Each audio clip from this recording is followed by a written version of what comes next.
live stream. So momentarily. All right. Let me know when we're ready. Will do. Okay. Mine says it's now live streaming. So we're good? Okay. Welcome everybody to the first meeting of our BPA, Burgess-Peterson Academy Go Team. Good evening. We will follow the agenda as it has been emailed to you and publicly noticed. I am pleased to call this meeting of the Burgess-Peterson Academy's Go Team to order at 6:05 p.m. And I will act in the capacity of interim Go Team chair for this meeting. Our first order of business is to appoint an interim secretary and call roll. And Morgan Kingray will be our interim secretary for this meeting. And let's go ahead and call roll then. For Dr. Holly Brookins. Present. Ed Cruz. Here. Amy Salter. Present. Melanie Williams. Here. Morgan Kingray. Here. Jordan Lingenfelter. She's here. Leidra West. I'm sorry. All good, Jordan. Okay. And Allie Wilson. Present. Fantastic. Thank you. And our official secretary for the 25-26 school year will be elected during this meeting. Okay, this team will only be able to take official action if a quorum is present. Is there a quorum present? Yes, there is. Fantastic. All right, our first order of business is to approve the agenda. This was provided to you and copies were also emailed to you. May I have a motion to approve the agenda? Motion to approve. Okay, by Allie Wilson. And a second? I second. That was Melanie Williams. Thank you. Are there any amendments to the agenda? Okay. All in favor, please say aye or raise your hand so the secretary can record your vote. All opposed, please say nay or raise your hand. Okay. Are there any abstentions? Please say abstain or raise your hand. Okay. Thank you. We will now move to filling any vacant seats, which we do not have, the open community member seat and the open swing seat. Before we begin the process, I'd like to remind the Go Team of the following. The principal brings forth the nominations for the vacant, which we do not have, and open community seats. All Go Team members have only one vote per seat. Individuals filling a vacant seat will serve until the conclusion of that seat's term. Individuals filling an open seat will serve for the full 2-year term. Upon approval, individuals are immediately full Go Team members and may join the meeting. So let's see. We will now move to fill the open community member seat. This person will serve on the Go Team for a full 2-year term. I nominate Shamika Batiste to fill the open community member seat. Shamika is the director and owner of iKids, which operates with us our after-school program at Burgess-Peterson Academy. Does anyone have any comments or discussion about this nominee? I feel like she knows the community really well. She's super invested and does a lot for it. I'm excited for her to be a part of the team. Fantastic. Thank you. I also should have mentioned she's also a BPA parent too. Any other feedback? I echo what Allie just said in support. Fantastic. Thank you for your feedback. We will now proceed to vote on the nomination of Shamika Batiste for the community member seat. All in favor, please say aye or raise your hand. Aye. All opposed, please say nay or raise your hand. Okay. Any abstentions? Please say abstain or raise your hand. Okay. Thank you. Shamika Batiste will then fill the open community member seat. Next, we will now move to fill the open swing seat. This person will serve on the Go team for a full 2-year term. Nominations for the swing seat member may be made by any Go team member. Are there any nominations for the swing seat? I do have a nomination. Tanasha Mahone, I would like to nominate Tanasha. Tanasha, will you say a few words about yourself, please? She is here with us this evening. Yes, thank you so much. Hello, everyone. Thank you for having me. I'm Tanasha Mahone. I have been at Burgess-Peterson Academy for 9 years. This is my 23rd year in education. And at BPA, I serve as the MTSS and 504 specialist. So I get to help work with parents and teachers in ensuring that students get the interventions and additional supports that they need. So I'm excited to be considered for this open swing seat. Thank you. Are there any other nominations? Okay, we will now proceed to vote to fill the swing seat. Before we begin with voting, does anyone have any additional comments or discussion about our nominee?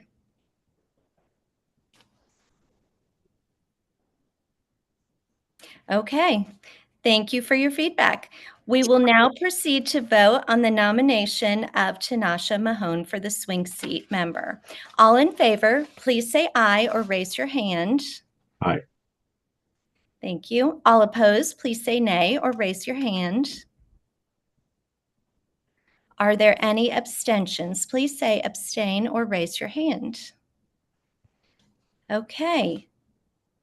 Thank you. All right, so thank you. Tanasha Mahone will be our swing seat member. All right, next we need to review and approve the meeting minutes from our last meeting. The minutes have been provided to you. Are there any corrections? Okay, if there are no further corrections, may I have a motion to approve the previous meeting's minutes? I motion to approve the previous meeting minutes. Thank you, Morgan King-Ray. A second? Second. Second. Oh, and who was that? You can give it to Jordan. Jordan Lingenfelter. Thank you. Okay. All in favor, please say aye or raise your hand.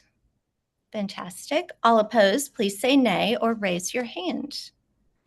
Are there any abstentions? Please say abstain or raise your hand. Okay, thank you. All right, we will now move to electing Go Team officers and representatives. Before we begin the nominations, I'd like to remind the Go Team of the following. Nominations do not have to be seconded. A member may nominate themselves. A member may nominate more than one person for any position. A member may decline a nomination during the nominations process. Members may not serve more than 2 consecutive terms. That is 2 years, in the same office or position at the same school. Nominees do not have to leave the room during the nomination period or when a vote is taken. If there is more than one nominee per elected office, each nominee will be offered an opportunity to share why they should be elected to the seat. The newly elected officers will assume their position starting at the conclusion of this meeting and serve until June 30th. All voting members have only 1 vote per seat. First, we will elect the Go Team's chair. As a reminder, the responsibilities of the chair include, but are not limited to, leading Go Team meetings, working with the principal and Go Team to develop meeting agendas, ensuring every Go Team member has an opportunity to be heard, and monitoring team compliance. I will now open the floor to receive chair nominations. Are there any nominations? I'll nominate myself to be chair. I was going to say, Morgan, you did such a fantastic job last year. If you're open to doing it again, it would be great. Fulfill my 2 years. Thank you. I feel like we should have got together beforehand just to make sure. I didn't want to throw any names out there and then just be like people be like, nah. All safe space. Well, safe I space. I will give an opportunity to decline the nomination if somebody does not want to be nominated. All right. If there are no further nominations, I will close the floor. We will begin the confirmation process. We have one person being considered for the chair seat. The nomination for chair is Morgan King Ray. At this time, I will offer each chair nominee an opportunity to explain why they are the best candidate for the position. Other Go Team members may ask the nominees questions at this time. Morgan, did you want to say a few words? I'm just happy to continue to lead our lovely Go Team and continue to push forward BPA and our mission to keep making BPA grow. So happy to have your all support in the role. Fantastic. Thank you. Well, since we have no other nominees, congratulations to Morgan King Ray. You will serve as the Go Team chair for this school year. Thank you. Thank you. Okay, now we will elect the Go Team's vice chair. As a reminder, the responsibilities of the vice chair include, but are not limited to, ensuring the Go Team follows parliamentary procedure, working with the principal and chair to develop meeting agendas, acting as chair if the chair is not present. I will now open the floor to receive vice chair nominations.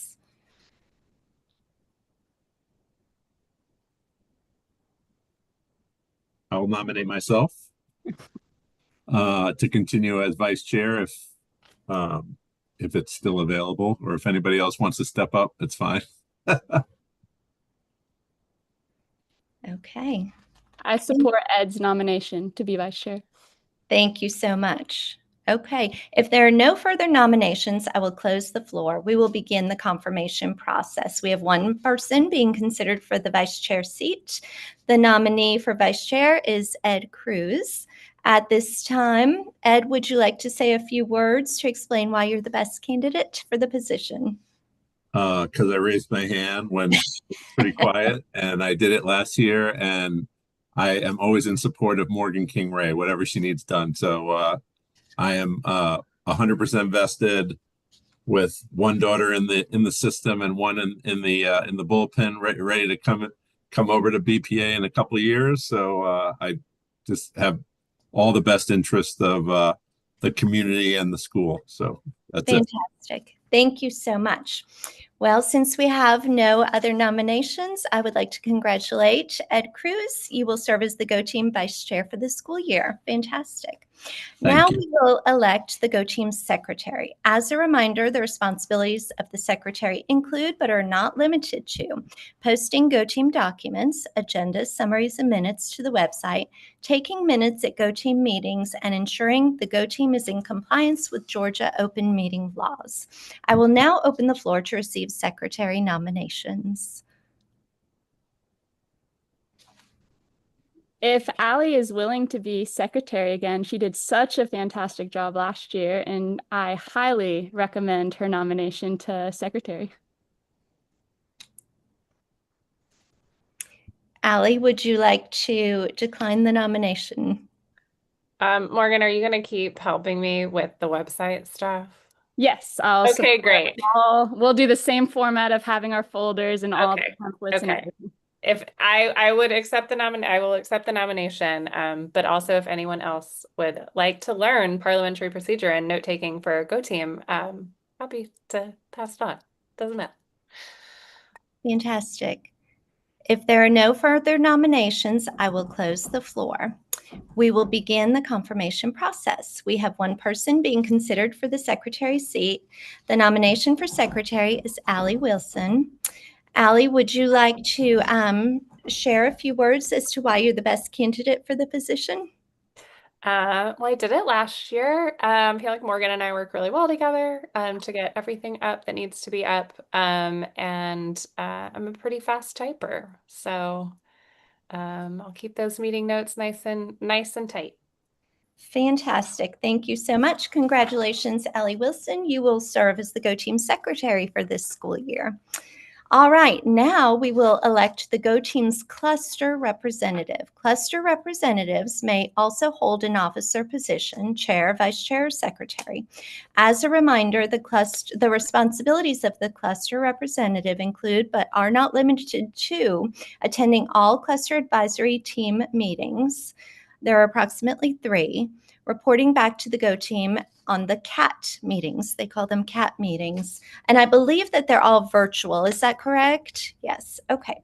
I will now open the floor to receive cluster representative nominations. I mean, she can feel free to turn it down, but Amy, I think it would be great. You've got kiddos just starting. You'll be in the cluster for a while.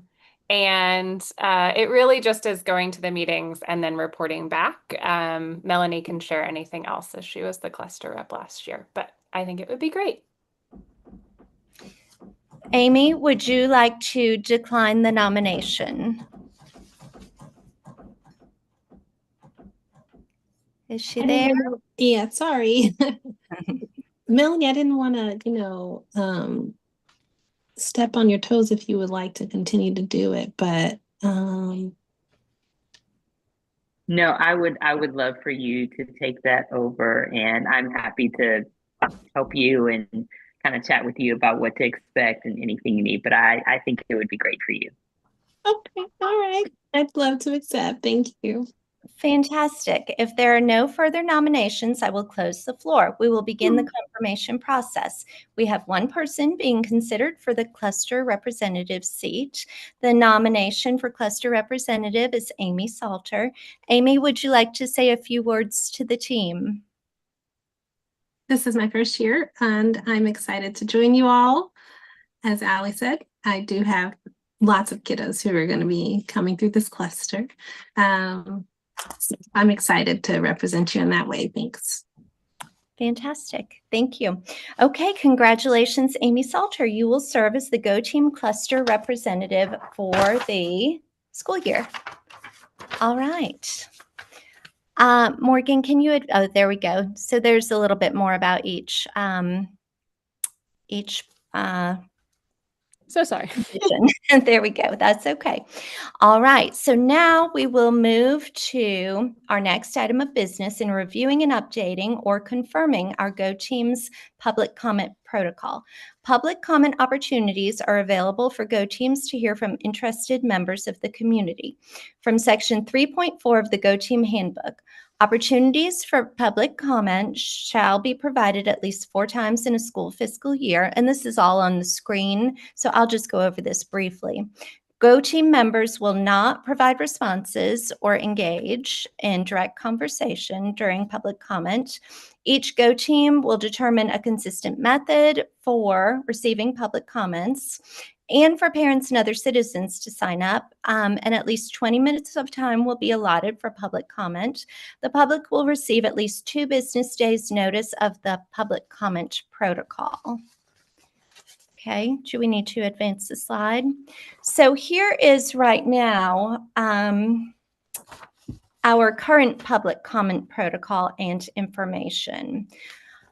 Are there any recommendations for updates or changes to our public comment protocol? We noted, as you all review, it's on the screen, but we noted the fact that Go Team wants to have a sign-up method, and currently, based off of our public comment protocol, we do not have a specific sign-up procedure. We do have, if they're not able to attend the meeting, to reach out to our secretary for the Go Team. But I would recommend that we add a Google form sign up and we link it on our website so it's a standardized process. We can also link it in the Sun Dragon Sentinel, our new newsletter, so that it's there every week as well. Is there any discussion around that?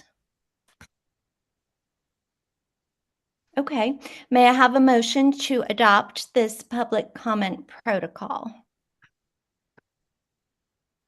I move to adopt the protocol. Okay, thank you, Melanie. And is there a second? A second. Okay, thank you, Jordan. Let's see, all in favor, please say aye or raise your hand. Aye. Aye. Fantastic. All opposed, please say nay or raise your hand. Okay. Any abstentions, please say abstain or raise your hand. Okay, thank you. All right.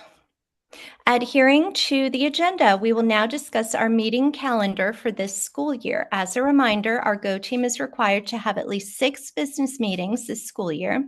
4 must permit time for public comment. Meetings cannot be held during the instructional school day. They must be live streamed and recorded. And if they were hybrid, they must meet in a place which can accommodate the public.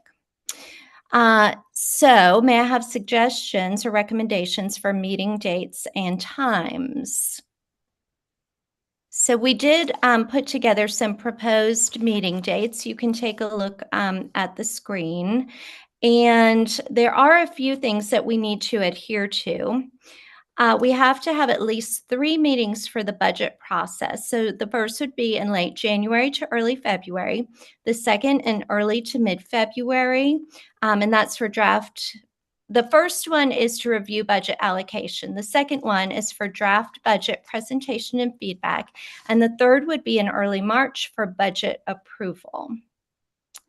Okay, so what are our thoughts around the proposed calendar here? We did try to stay with the way that the meetings have been run in the past in terms of Thursdays at 6 p.m.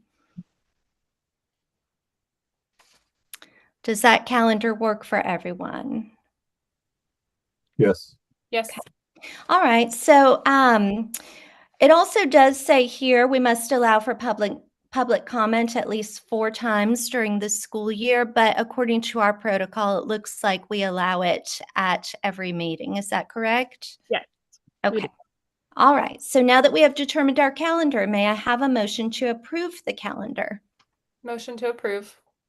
Thank you, Allie Wilson. A second? I second. Thank you, Morgan. And let's see, all in favor, please raise your hand. Thank you. All opposed, please raise your hand. Any abstentions, please raise your hand.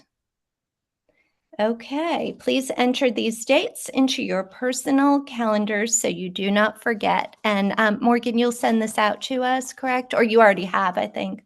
I will send out the notes that'll have this in, as well as if it works with the team, I'll do the calendar invites as well. Fantastic. That's very helpful. Thank you, Morgan. Okay, next we will determine our GO team meeting norms. We'll begin by reviewing the initial GO team meeting norms, and you can see them there on your screen. So only members of the GO team may participate in discussion. Any members of the public present are here to quietly observe. We will be fully present. We will follow the agenda. We'll be respectful. We will be open-minded. We invite and welcome contribution and listen to each other. We respect all ideas and assume good intentions. And we approach differences of opinion with curiosity. Does anyone have any changes to these norms? Okay. May I have a motion to adopt these norms for our GO team? Motion to adopt. Thank you, Ed. A second? Second. Okay. I'm not sure who said that. Was that Melanie? It's Melanie. Okay. Thank you, Melanie. Let's see. All in favor, please say aye or raise your hand. All opposed, please say nay or raise your hand. Any abstentions? Please say abstain or raise your hand. Okay, thank you. Okay, next we'll move to discussion items. So one thing we need to discuss tonight is our reserve funds. I was told that the GO team held off on this during the spring because you knew a new principal would be coming on board. So I wanted to share that there is $130,000 approximately in our reserve.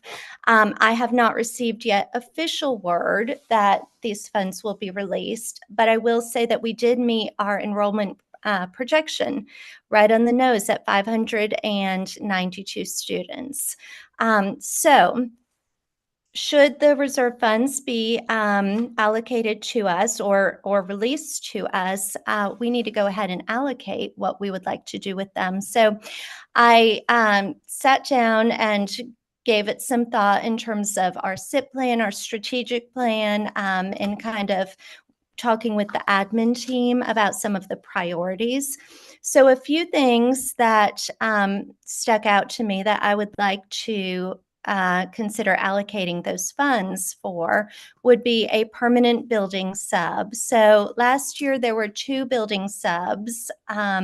This year we do not currently have a building sub. That is a wonderful thing to have in a school, because if anyone has to be out and coverage, a sub was not able to pick up the position, or if a teacher has to go home early for any reason, it is great to have a sub in the building who can fulfill those, the coverage of the class for us. So a permanent sub at $43,000. Another thing I would like to consider is the hourly family engagement liaison. I believe last year one of our permanent subs actually served in a dual role and did a lot of the family engagement duties. And we do not have that currently this year. So I would like to look at one permanent sub and then one person who will serve as an hourly family engagement liaison. That person will help with all things families, whether it be communication, outreach to families. I see a real benefit of having this person in our school building. One thing I would like to do, and that, we're trying to do, is really streamline our communications with our Sun Dragon Sentinel, with our PTA, and to have someone a dedicated person who can help work through that for us will be really fantastic, along with some of the other family engagement duties that are part of Atlanta Public Schools in terms of different presentations and things of that nature. So it would be great to have a dedicated person in that role. Next, looking at overtime for our custodians, and we now have a full-time school resource officer. And when we have school events, we do have to have custodians there to help us. And I really would like to have the school resource officer there as well. And he can help, of course, with safety first and foremost, but also with parking. So, and just in terms of safety and parking and all of the things, as our school is getting bigger, those are some important things for us to consider in terms of any after-school events. So overtime will come out of our budget for our custodians and our school resource officer. So I would like to allocate $2,500 for overtime. Another area that I feel is a need is some additional ELA training. So we have done a lot of fantastic early literacy training at Burgess-Peterson in working with REAP. A lot of that training has focused, with REAP, it has focused in the younger years and the early literacy skills, phonics, phonological awareness. What I would like to do, and in talking with the teachers, this is an area that they would like to have additional training and looking at some of the more advanced ELA skills. So things like morphology and writing and comprehension, vocabulary, all of those skills that we need to keep building upon for our upper grades in order to keep our ELA scores moving and trending in the right direction, and really to fill the toolboxes of our teachers so that they are able to best serve our students and so that our students can continue to be successful. And then finally, the remainder can go into materials and supplies, and that would cover pretty much anything that we would need within the school. Is there any discussion around any of these suggestions? Do you have in mind like what ELA trainings like folks would engage with, and like who would be offering those trainings?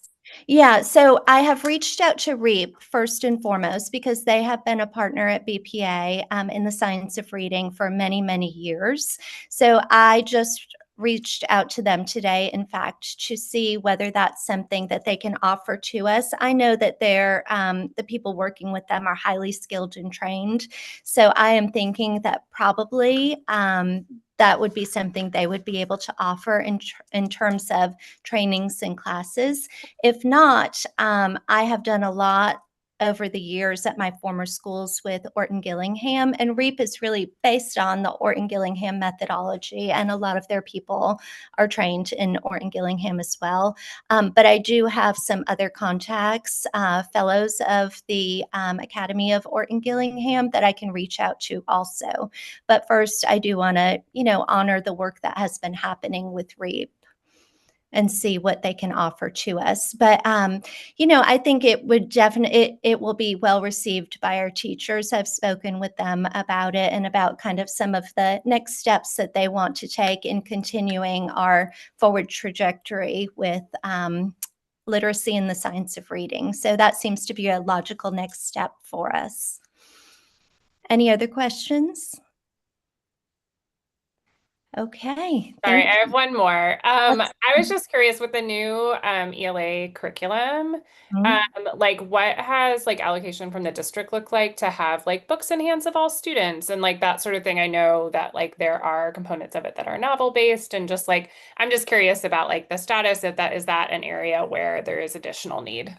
Uh, yes, so we have gotten a lot of materials with our new ELA curriculum. There's always space, though, to beef that up. And so we can absolutely look at that. And I know one thing that the school has done a lot of really great work with is around the IB units of study and making sure that there is literature and books that match up with that. And so we're kind of in the process of doing some crosswalks in order to determine kind of how it all will fit in together. But we do have ample materials on hand that have been provided to us. And of course, we'll look for any gaps and fill those in. Thank you for the question. I have a wondering, and I know we talked about reserve funds, but in PLCs today, just bubbling up talking about student support, if there's any interest in allocating reserve funds towards a teacher tutor. This It's bubbled up definitely, again today. yeah, that could be a possibility and something that we can definitely take a look at. I'm not opposed to that at all. I know we do have one teacher tutor currently. Is that correct? Yes. Mm-hmm. Yeah, we can absolutely take a look at that. And just I one, just to support intervention with tier Mhm. 2 and tier 3 students. What I would like to do is to sit down with our reading and math intervention team and look at the data and look at our and see what our needs really are, and we can absolutely take a look at that. Does the team have any further discussion in that area? I was just going to mention, in addition to what Morgan said, we do have the fourth grade cohort that that's where we have a need. We were looking at data today, the fourth grade cohort in terms of additional support. Thank you. Thank you for sharing. Yes, absolutely. We can sit down as a team and take a look at that and see where the need is. Okay. Thank you. Any other discussion there? Okay, fantastic. Let's move on to our next slide. So Dr. Brookins, we will need to make a motion to approve what we decide to do with the funds. Okay.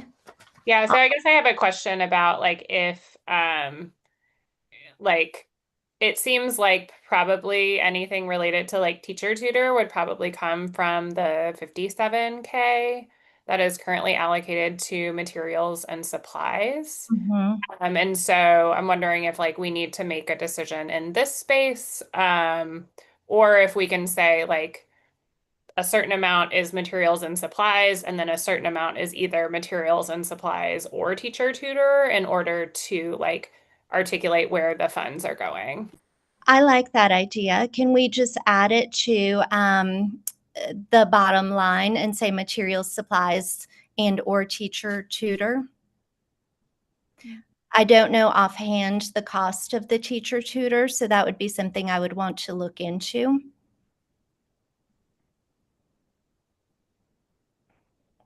But I know that we can shift some monies around if we need to. To Allie's point, is there a dollar amount that we would want to make sure we insure for materials and supplies? I would say, you know, I'm wondering, since it's an hourly rate for our, if we did an hourly tutor, it would probably end up being very similar to the family engagement liaison. So maybe we can go ahead and put aside $20,000 or so and leave the rest for our materials and supplies. Based on what I was looking at in the budget, it looks like the hourly rates are around the same. I think that's right. Okay, fantastic. Okay, so do I need to make the motion or set? I can't do the make a motion. Is that correct? May I have a motion for? Okay, perfect. May I have a motion to approve our allocation of our reserve funds if they are released to us? I motion to approve the allocation for reserve funds. Thank you, Morgan. I second. Thank you, Tanasha. Yeah. Okay. We do all in favor. Thank you. I've got everything else on the script. This is my first meeting, so thank you. All in favor, please say aye or raise your hand. Thank you. All not in favor or all opposed. Thank you, Allie. All opposed, please say nay or raise your hand. Are there any abstentions? Please raise your hand or say abstain. Fantastic. Okay. The motion passes. Perfect. All right. Fantastic. Okay. So, and thank you for the encouragement and support, everyone. All right. Next, we're going to discuss stakeholder engagement. As the charter system, the decisions the Go team makes shapes our school's future, and the best decisions come from hearing the diverse voices within our school community.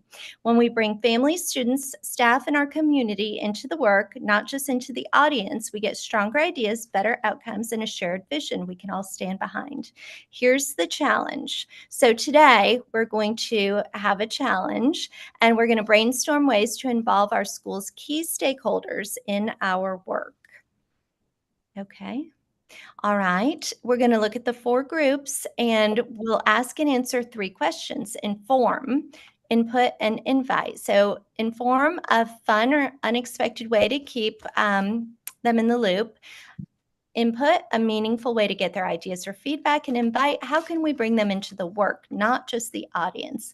Let's get creative, specific, and push past the usual answers. All right. So Morgan and I did sit down and we brainstormed some of this already, but we would like to do this with you as well. So when we take a look at Inform for our families, Morgan, are you able to make that any bigger? I can, and if we have input to add, that's where I'll make it smaller so I can type into it.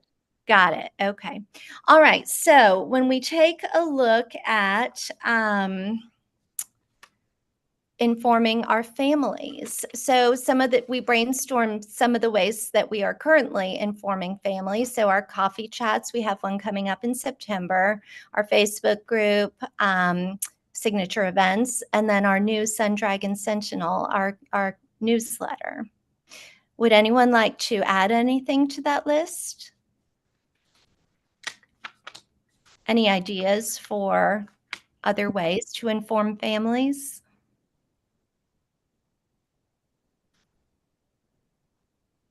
Are teacher newsletters a part of that? Yep. Teacher newsletters, that's a great one. We missed that one.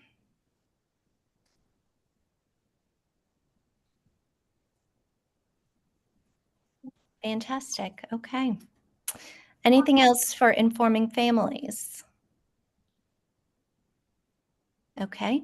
Next, we have our students. How do we inform our students, or how can we? So we said morning and afternoon announcements, our bulletin boards. What are other ways we can keep them in the loop of what's happening in the school and decisions happening in the school? Oh, one thing we didn't put, we could say morning meeting and like SEL in the morning in classrooms, those Mhm. meetings with teachers in classrooms. Fantastic. I was also thinking about like the IB ambassadors and thinking about like how are they, I don't know, like how can we charge them to communicate some of these things? Like they Yeah. can go to kindergarten and first grade and second grade and like share that, share things that are coming up. And I don't know, I think it's a neat way for younger students to see older students leading and also like giving information that they're going to get anyway. I love that idea. That's a great idea. And we did put down there for students under invite our IB ambassadors, but I really like the ideas that you shared, Allie, around having them go to the classrooms and talk about some of the things. That's a great idea. To Allie's point, in years past, sometimes older classrooms have buddied up with younger classrooms. Like as a first grade teacher, I used to have buddy up with fourth grade classrooms, and they'd come in and we'd do different activities and share content and things like that. I like that. Okay. How about for our staff? A fun, unexpected way to keep them in the loop. We said our Friday notes. So that's kind of a shared newsletter that comes out from me, the coaches, the media specialists, anyone who needs to share anything with the staff. It goes in Friday notes.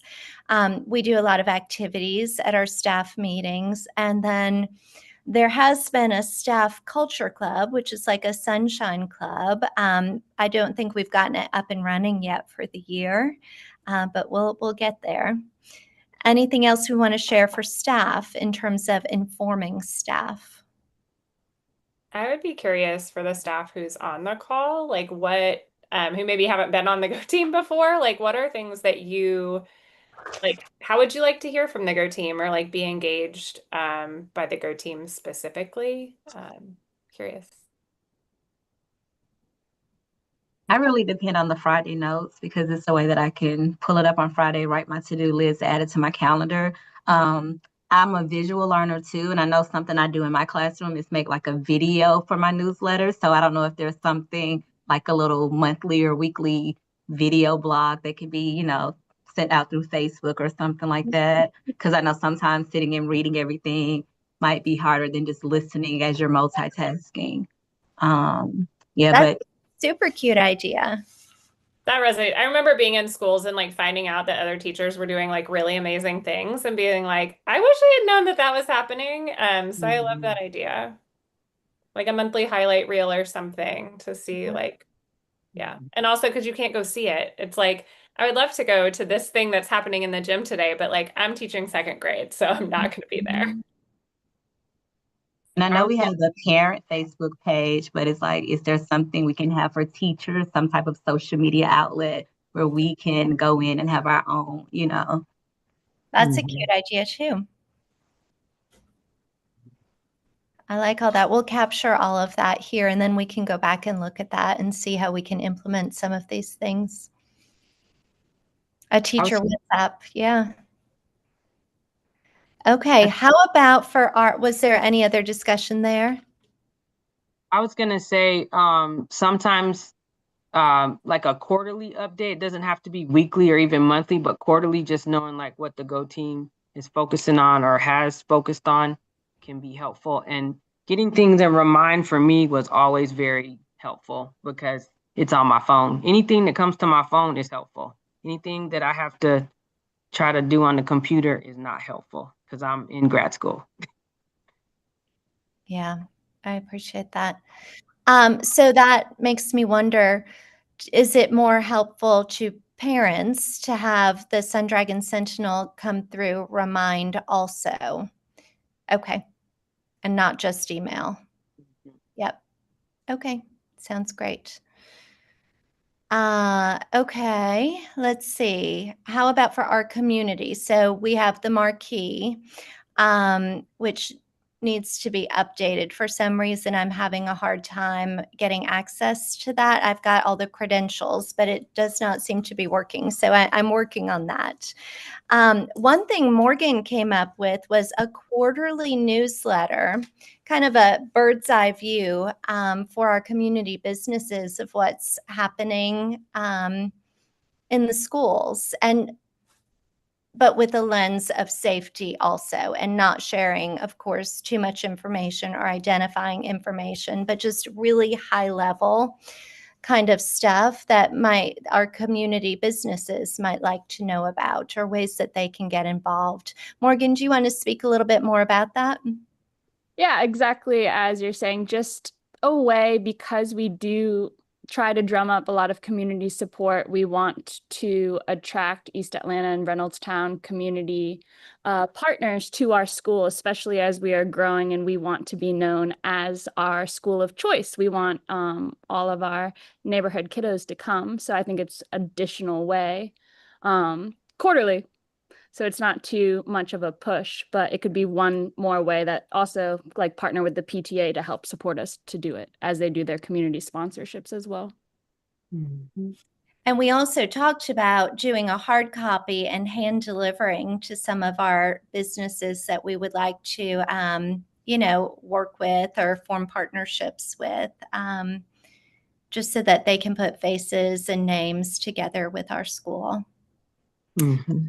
Any other community? Yes, with a sponsorship ask. Yeah. Any other ideas for the community? Maybe share that. Oh, go ahead. Sorry, Jordan. You go. I was going to say, share that same thing with the East Atlanta Facebook group and the Friends of Burgess Facebook group. I think there's like several of them that I'm a part of, but sharing that information with them as well, because they celebrate a lot of things at the school.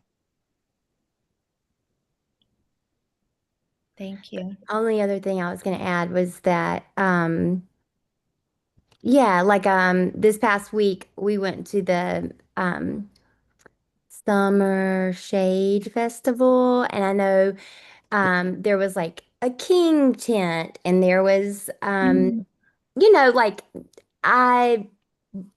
know we already have a presence with the strut, but that also, I wasn't sure if that was something that we could consider as like a community engagement opportunity, getting our name out there and our faces out there, to just log that we already really try to tap into that.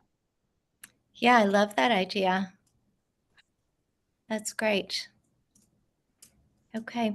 And then, of course, I'm always thinking about safety for our school. And so, I just want to stress that anything that would be put out to the public would be at a very high level, just in terms of thinking of it through a safety lens, and information that would go out.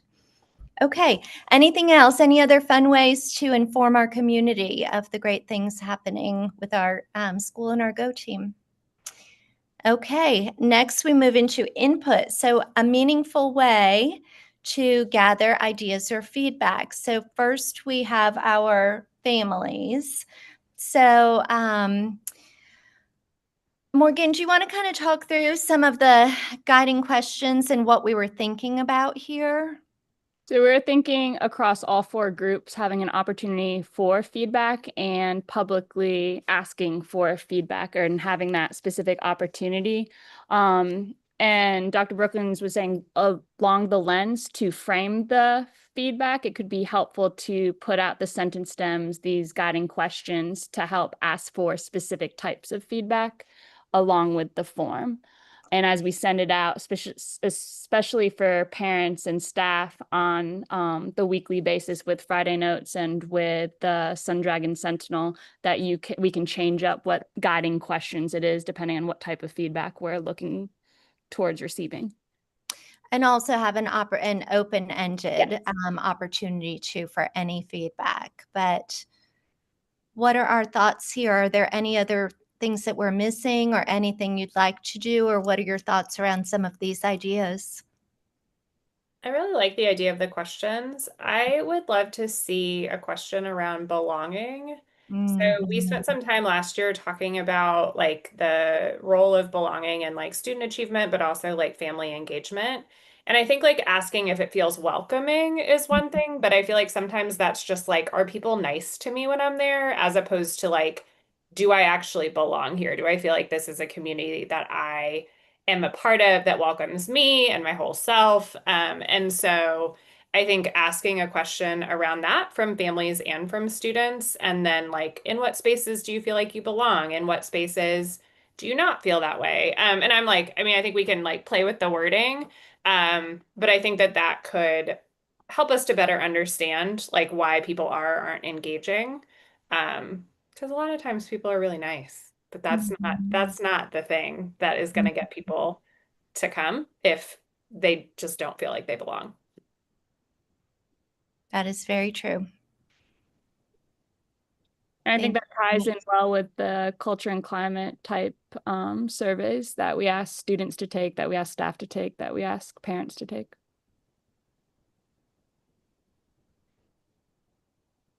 I think also like that feedback loop of sharing, like we heard you say this is what we've been doing in response, so that people feel heard, and that might also, or even if they just know that we're listening to somebody. Yeah. Yeah. I love that, Amy. I think that connects to the invite as well, because I think that sometimes we're going to get feedback that we're like, we actually don't know what to do with this. And so like, if you are interested in working on this with us, like we want you to be a part of it, as opposed to just like solving it. Yeah.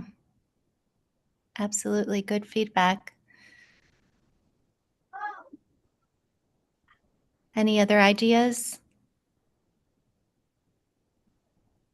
Okay. All right. And then finally, we go down to invite. How can we bring them into the work? And so, Allie, what you said and what Amy, what you both said really kind of also speaks to this piece also. So we looked at some of for families, our parent-teacher conferences, our coffee chats, PTA meetings, signature events. And then for our students, well, before I move on, is there anything else? How else can we bring families into the work, and so that they're not just part of the audience? Anything else we can think of?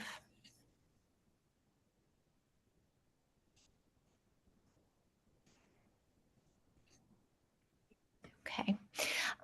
For students, one thing I had talked about was, well, we've got the IB ambassadors, but I wonder what your thoughts are on doing a principal advisory council and having it made up maybe of some fifth graders. They would have to apply for this, and then just have different things that we would kind of work through as a team to help better our school, but allow the students to have some input into some of the decisions that have to be made at the school.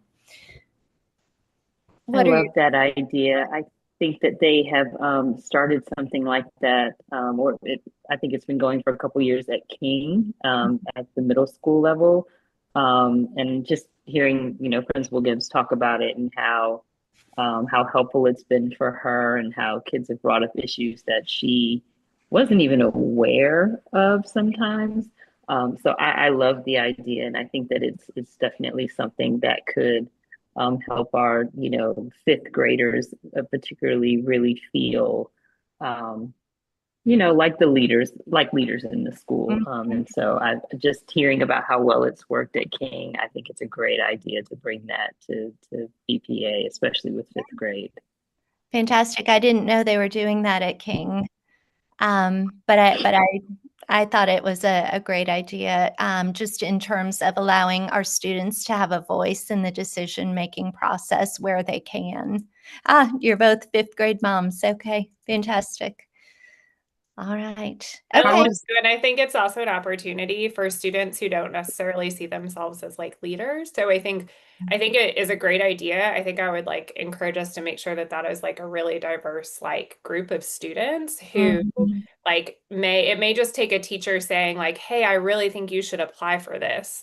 To help that student see like, "Oh, my voice and my perspective is really valuable here." So I love that idea. I Okay. think along those same lines, I would like to advocate for students across multiple grade bands and not just fourth and fifth graders, because I think that some of the students in second and third are budding Mhm. leaders and they don't get that opportunity. So I think having a diverse group of students, not just students in fourth and fifth.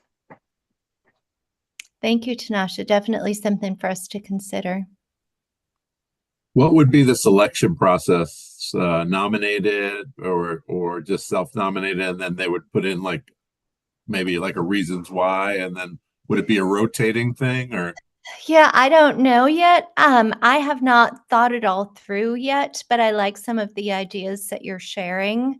I was thinking there would be some sort of an application process, but also, make it so that, because we do sometimes have some struggling learners, of course. And so I would not want the application process to be a barrier for a student who's maybe a struggling reader or struggling writer. So just finding other ways for the kids to be able to apply. I don't know. I'm trying to just kind of think it all through, but I am open to ideas and all the things. Okay. Dr. Rickens, I can even see it being a teacher nominated. And I say that because there are some of our quiet students they kind of go under the radar a little bit, but they're definitely leaders when they get taken into a space where they feel they don't have to speak in front of everybody. So Yeah. I think also taking some teacher nominations so that they can spotlight those students that we do see as leaders, but they might not just volunteer themselves. Yeah, that's great. And that also makes me think as you were talking, I was thinking too about what Ed said about a rotating process. So maybe it is like each quarter there's a different opportunity so that more kids have an opportunity to be part of this process. So something to think about for sure. I'd like to build that out. So if anyone has any desire to be a thought partner with me, please reach out. I would welcome the feedback. Maybe you could have a end of year party for all the people who served or something, so that they give them incentive to want to be part of it, so Yeah. that they could be highlighted at the end of the year or something. I love that. Yep. And then also helping me think about what decisions could they take part in that would be meaningful, but also, something that is realistic for our students to be part of the decision-making process. So, yeah, I welcome all your feedback and I love the excitement around it. That's great. I think it will be a great opportunity.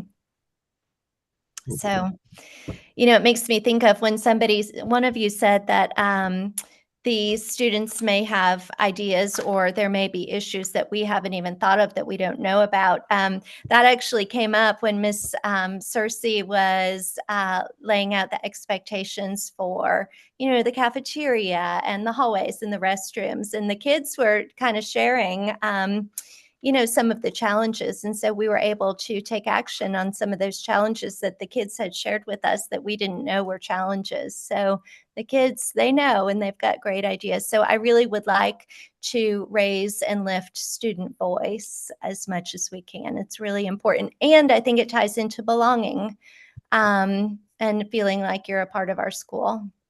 So great. Well, supports us being an IBPYP school for student agency. Fantastic. I like that. All right. So anything else in terms of students and how we bring them into the work? Okay. And then we've got our staff. So we talked about we have our pedagogical leadership team. So those are our grade level chairs. We come together once a month and kind of work through whatever is happening in the school. We've got our Go team, of course. We have committees and culture club events. And then finally, our community. How can we bring our community on board? So we talked about Go Team, sponsorships, formal partnerships, community events. Is there anything else for staff and for community that we should add here? I know there's usually like a career day, and I think we usually reach out to parents. And I wonder about like in this, like engaging with, like, we have business owners in the community. We have, I mean, there are people who work all kinds of jobs, but like, is that an opportunity for them to engage too? And that could be an ask that's not like monetary for them, but a way for them to contribute to the community. And like, they're already doing so much. And so for students to like know who they are. And then they're like in businesses and they're like, oh, I know that person. They like came to my school. Could be really cool. Yeah, that's great. Thank you for adding that, Morgan. And I think too that for a lot of these, particularly around the families, are if we are able to bring a family engagement liaison on board, that will be something that that person can help us with too. So thank you for sharing all of your ideas. Okay, let's move on.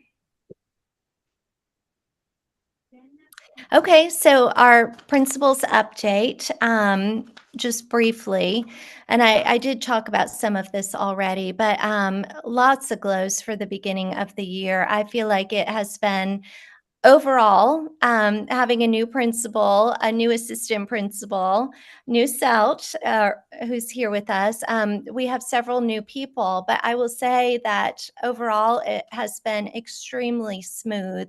And I want to thank our staff and, of course, the outgoing administration at BPA for laying such a strong foundation and such a great such great groundwork so that I was able to come in and on board and just really keep things moving. So it's a wonderful community that has been built here at BPA. So just lots of glows, but really the students, the staff, and the families, I mean, it just is a fantastic, joyful place to be. So I am so glad to be here with you.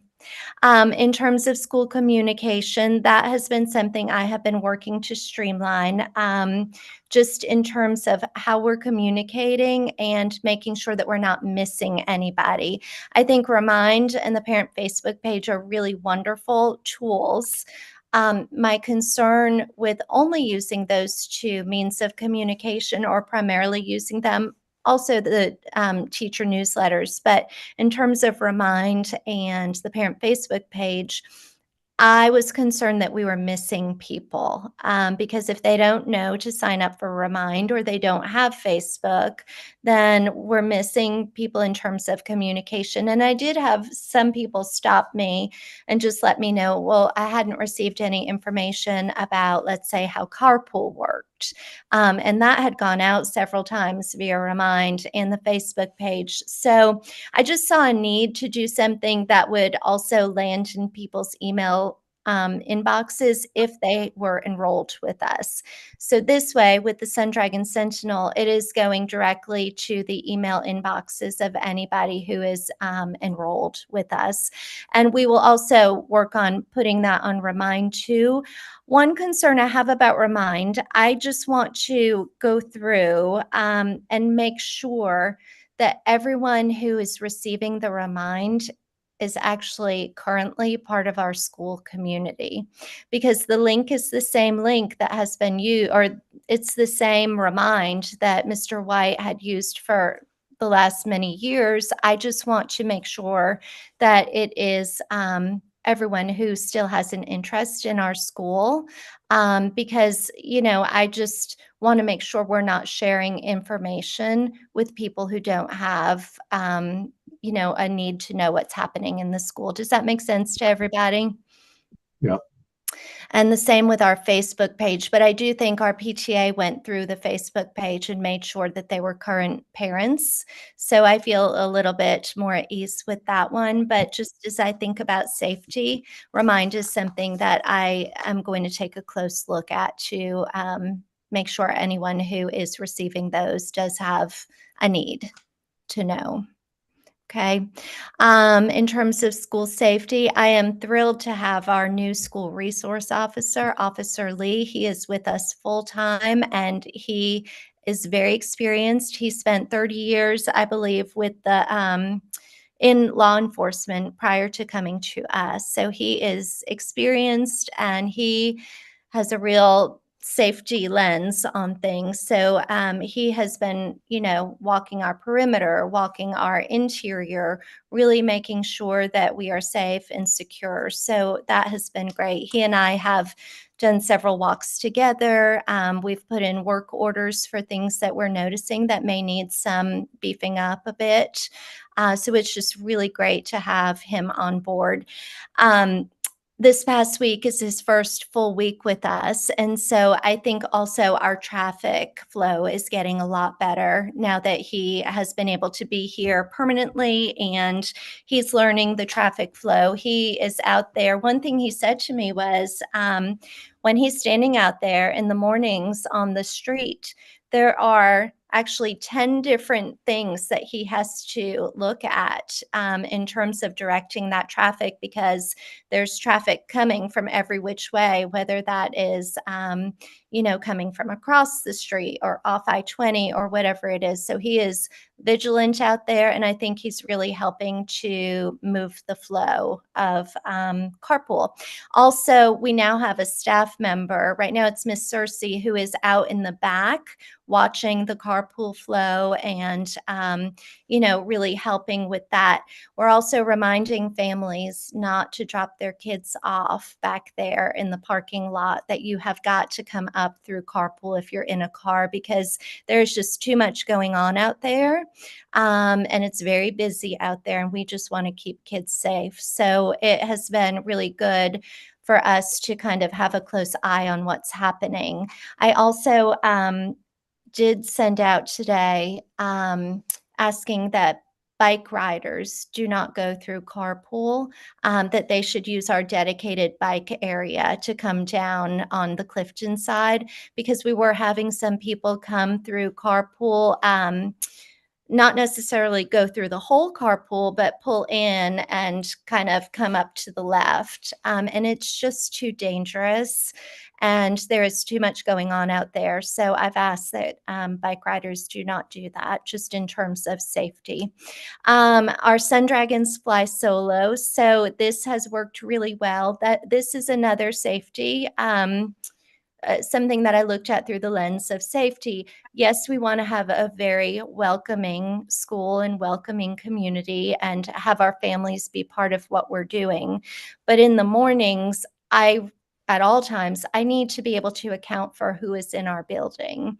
And, if typically parents will come in and sign in so that we know who's there and we can account for who is there. But in the mornings with parents just walking their kids into class and not signing in, it's another safety precaution that I want to put in place just so that we know who's in the building with us. And then finally, we have our family literacy night coming up September 25th from 5:30 to 7, and I hope you will join us there. Are there any questions for me? Does Officer Lee have a contact number? Like, can you put out like an email so that he can get any tips or anything that has been seen? I was told something by a parent that I was pretty shaken by, and I would rather like just communicate directly and just make sure that he does things. So it would probably be good in general for all the community to be able to send them a note and say, besides thanks what you're doing, hey, I saw this, or that type of thing. I love that idea, Ed. And I am certain he'll be open to us sharing his contact info, perhaps his email, but I will check in about his cell phone number also, because that's a really great idea. Thank you for lifting that up. I like that. You're welcome. Anything else? Any other questions? But I suppose, Ed, you're thinking in terms of being able to get in touch with him quickly. No, not really. Actually, I think I think people observe things all the time, and getting it directly to him would be direct to the source, and it could be a long-term fix or a current situation for sure. But I Yeah. mean, I think current situation is going to be not as common. Yeah. Obviously, there's when you talk about walking the perimeter, I think there's probably opportunity because of just people living in the perimeter. So if you got people living in the perimeter, you probably have some things that you could bring up to the safety officer that he could put into his patrol or into his normal routine, right? Absolutely. Yeah, thank you. I will say Officer Lee and I did also meet with a representative from the neighborhood across the street from the school because they were having some challenges with traffic. So we're happy to do any kind of a community meeting like that also if there is anything happening that, would need our attention. I would just voice on that point in terms of being a staff member, like if there are safety concerns like that, not only reaching out to the school resource officer, to Officer Lee, but CCing in Dr. Brookins. Oh, Just, yeah. I think It that could be, you could put it out as in your newsletter as Yep. an opportunity, and it'll engage people who yeah. Yeah. I just think dual for safety Oh, with Dr. Brookins over the building, that's an important inclusion piece. Yeah. You could also tell the officer to, forward anything to you that's you're not CC'd on, but whatever your process is. But Yeah, but that is a great idea. And thank you for lifting that because I will absolutely put that in the next newsletter. it will extend his eyes, exponentially, because there's a lot of, obviously all of us are super concerned about security and safety. Absolutely. As am I, just in terms of that is my number one lens that I am looking at everything with. And I talk with the staff about safety all the time. I'm sure they would tell you, but that is my number one lens because we have got to keep our kids safe before learning can take place. So that safety piece is top priority for me.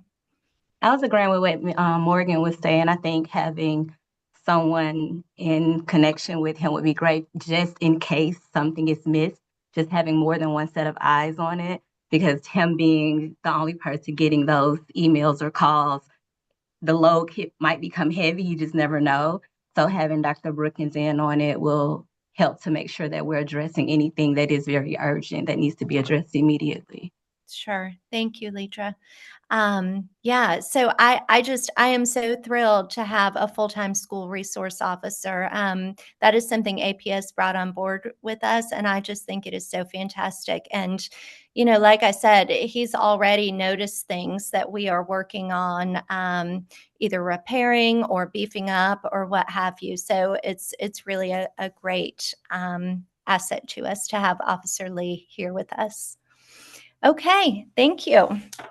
All right, what is next? Okay, just in terms of our personal electronic device policy. Okay, so starting this school year, students have been asked to keep their phones up and away during the school day. So there is a school board policy around this, and which helps to support a focused and respectful distraction-free learning environment for everyone. So also, next year, this will expand to include other personal electronic devices such as smartwatches, tablets, and headphones. Do you have any questions here? We have not had a big problem with this at all this year. Students seem to be, if they have a phone, they have been very respectful about it and keeping it away. I have not had anything come to me as being problematic here. But you can take a look at what we've said at Burgess-Peterson. So the same, students can use it before and after the school day with parent consent. During the school day, all devices must be turned off. In the event of an emergency, students could be granted access to their phone if it was truly needed. But we really, in the event of an emergency, want our students to be focused on the staff at the school and being able to follow instructions. Are there any questions here? Like I said, it has not been an issue at all this year that has come to me. In the bottom right, you'll see there's the little cell phone case. So should it become problematic, or if a parent did not want the phone in the child's backpack, there is a locking device that we can purchase for the school where the phone could be housed during the school day. At this point, it has not been something that we've needed, but we can certainly look into that. Any questions or discussion?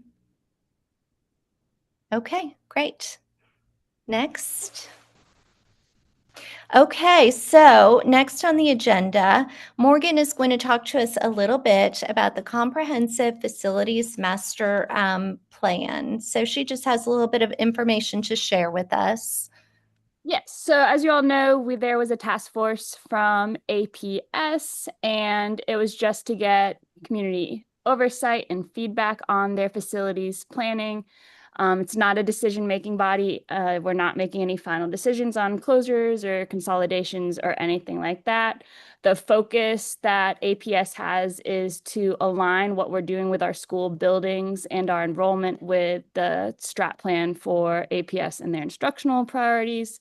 So they were looking at enrollment, we're looking at cost per student, looking at what the building utilization data is across the district. They want to make sure the district is sticking to the state recommendations for school size standards. So that's an elementary school that is at least 450 students, middle going up to starting at 900, and high schools having 1,200. Because there's currently challenges with very small schools and just funding, as well as in the district, we also have overcrowded schools. So they're just trying to figure out different opportunities to alleviate facilities issues.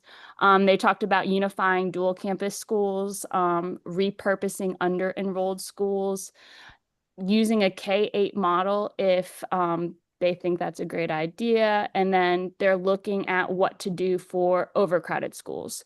Pertinent to us as the Jackson cluster, we do have 2 overcrowded schools, King Middle School and Jackson High School. So there are discussions at what the options are in terms of planning additions to alleviate the overcrowding.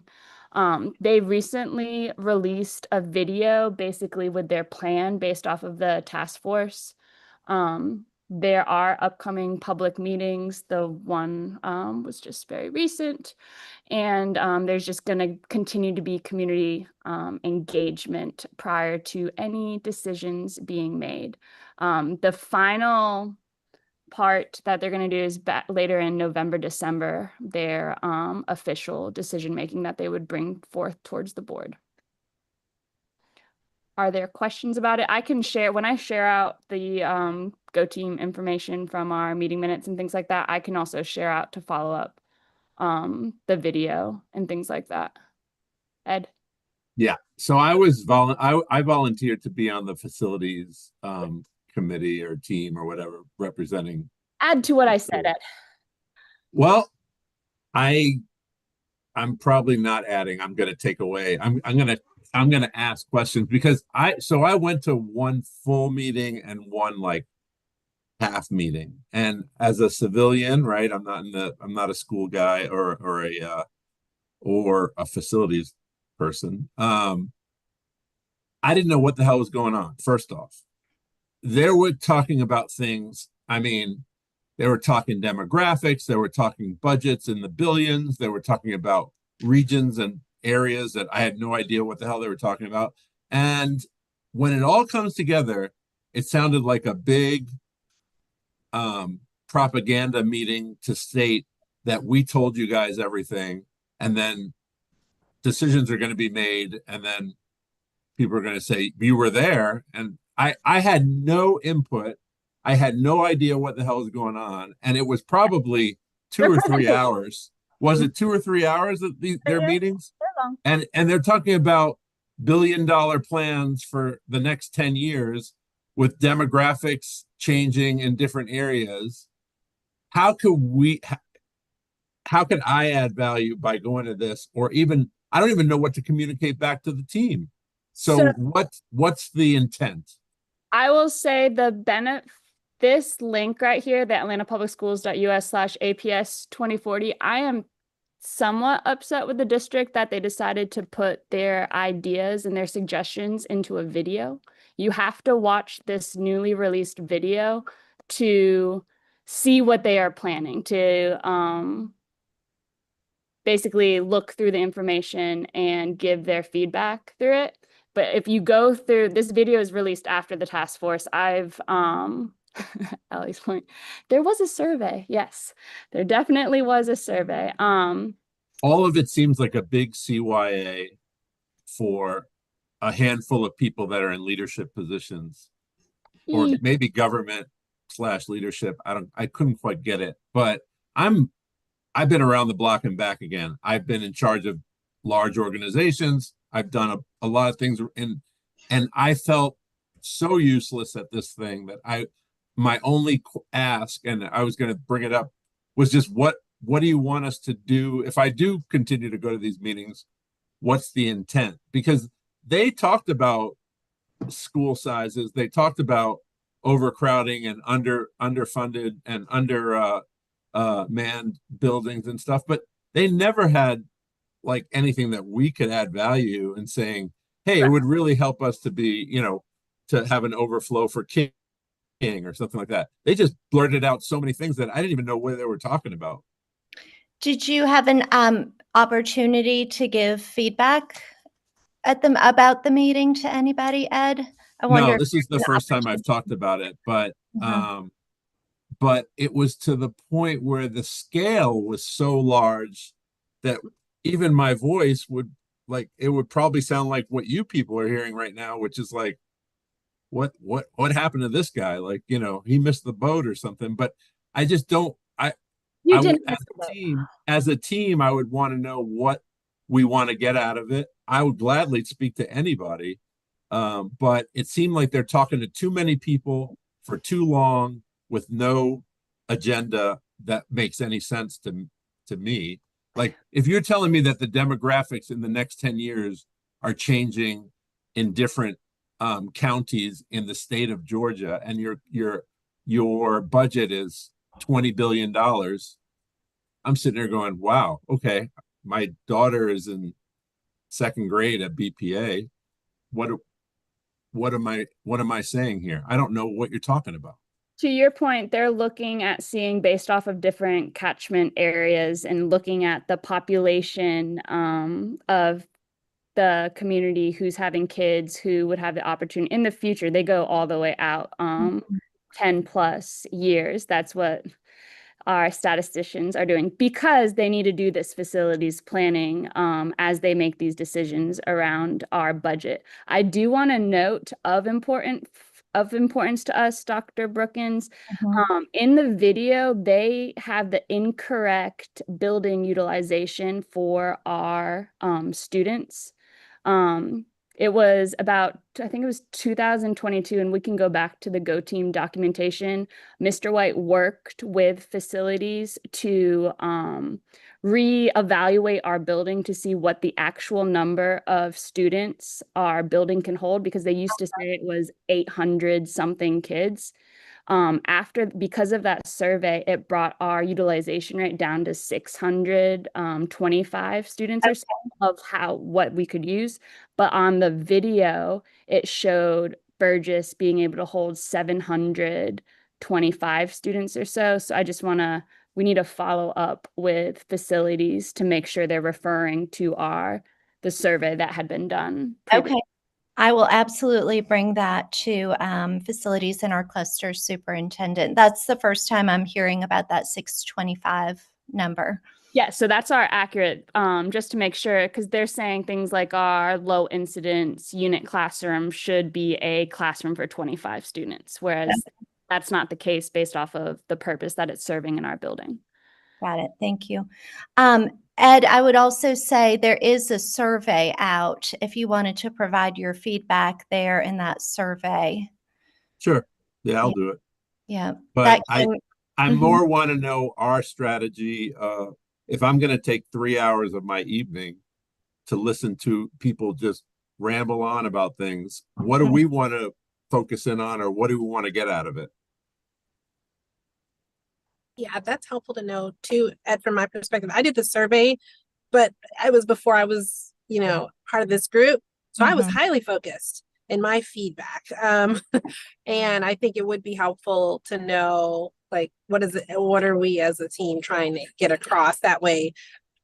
Yeah, like you're mentioning, if you do get a chance to say something, you can advocate, oh, we have this building nearby. You should be able to, use this in this way, that type of thing. So I speak in the sense that when the task force was meeting and they're presenting all this information like Ed is saying, and it's a very broad and just lots of information, from those meetings in which they were sharing information, they've formed their comprehensive plan that they shared at the link. That's a video link off of YouTube. Now, so if people are interested, I would encourage them to watch the video to see what the district is actually suggesting, and they're giving specific scenarios of what they suggest to happen in different clusters to different schools, for school closures or combination of campuses and things like that. Burgess is not a school that is impacted by this in the sense of our physical school, aside from the fact I think they need to adjust our numbers back to the appropriate thing. But based off of that video and their plan, if we have feedback and there's interest to do it, you would have to go to those public meetings. They have opportunity for the 2-minute comment, where they'll receive your information and they may not respond to it. But that is the venue in which you can provide feedback outside of the survey. There is talk, if you watch the videos, there are things that will impact the Jackson cluster in terms of what they decide to do between schools like BAMO and Dunbar, looking at there's different options that they're considering for the Jackson cluster in that sense. And then what will impact us is if people have specific feedback of what should happen to King and Jackson because of the over enrollment there. But they never mentioned that. Did they ever mention the names of those schools? They did not. So this plan that has come out in the video format is their first. It just came out this past Friday. Okay. It's their first information that they have shared of what they're planning. So now they're getting feedback off of that specific plan. So can we have a cheat sheet for the civilians that don't know what we're trying to do? Because I'd love to support and be there for us, but I felt like I didn't have any value to add because I didn't even know what they were talking about. What I can do is in the video, I can go through and screenshot the things that I think are beneficial, such as seeing what they decide to do at the different schools within the different clusters, if that's helpful. It was hard to just be able to sit for 20 minutes and watch a video. I'll be honest. So if I can take screenshots and share them that way, if that's beneficial to the group and share. Thank you, Morgan. That'd be great. Thank you. Okay. And any future stuff that we should be looking out for. I'll continue to try and go to the meetings, but from my understanding, there are no more facilities task force meetings. Oh, really? The task force is over. That was formed last year, Morgan? It started at the end of May, and Okay. they had this last August 5th, August 6th meeting. Got it. Thank you. Any other discussion? Thank you, Ed, for sharing your thoughts there. Okay. All right. So before we move on, I want to highlight an important upcoming event, the G3 Summit on Saturday, September 27th. We need as many Go Team members as possible to attend. This is a critical opportunity to come together in person and shape the future of our schools. Strategic planning for 2025-2030 is underway, and your voices, ideas, and leadership are essential. You'll be learning about the school's strategic plan, best practices for stakeholder engagement, and how this work connects to APS 40 Forward 2040 plus much more. Save the date and plan to attend. More information will be coming soon. Okay, Go Team members, the Go Team office wants to remind everyone that you're required to complete orientation within 1 year of joining the team and must be renewed you must renew it every 4 years. Failure to complete the orientation training will result in removal from the Go Team. Please contact the Go Team office if you have any questions, and I can help you with that if you need. Okay, we have reached the end of our agenda. Is there any additional business at this time? Okay, may I have a motion to adjourn the meeting? I motion to adjourn the meeting. Thank you, Morgan. A second? I see Jordan's hand. She seconds. Okay, fantastic. All in favor, please say aye or raise your hand. Okay, all opposed? Aye. Thank you. All opposed, please say nay or raise your hand. Any abstentions? Please say abstain or raise your hand. Okay, meeting is adjourned. Yeah. My first official Go Team meeting. Yay! 7:34. Good job. And now we have a